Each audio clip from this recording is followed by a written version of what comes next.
guys, in today's episode is going to be about dead skin. Now I know that the parlors and salons and everything is shut, and dead skin is actually a problem which needs to get off your skin so that the new good cells come up and your skin is again regenerated.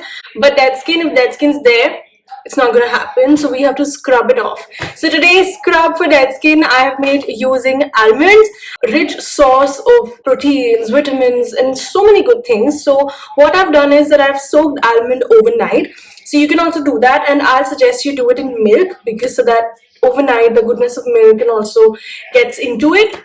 And yeah, then I've added a spoon of honey. We're just gonna scrub it for 10 minutes, and after that you will see how good our skin will be looking. So let's get started.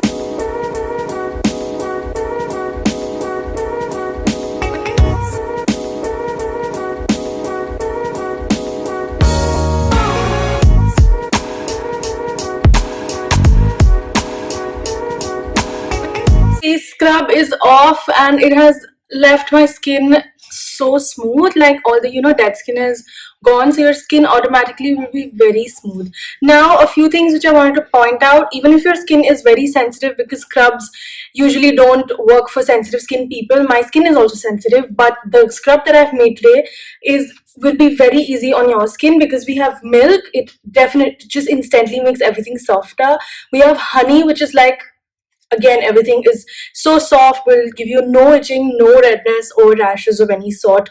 Then almond is also अच्छे से, it's I mean, what do you call it, grinded. So so yeah, work great for sensitive skin. Also telling by my own experience, where you need to scrub, there are also areas where you should not scrub and areas where you should give more force while scrubbing. So the first thing is definitely around the nose and on the nose. Over here is one, and the temples is one. Also, do not go harsh around your eyes, they're very sensitive area. So yeah, that's about it. These are just the basic things which you have to keep in mind, and I hope that this scrub works for you as well. As you can see, it worked for me. So thank you so much for watching, guys. I will see you tomorrow. Bye.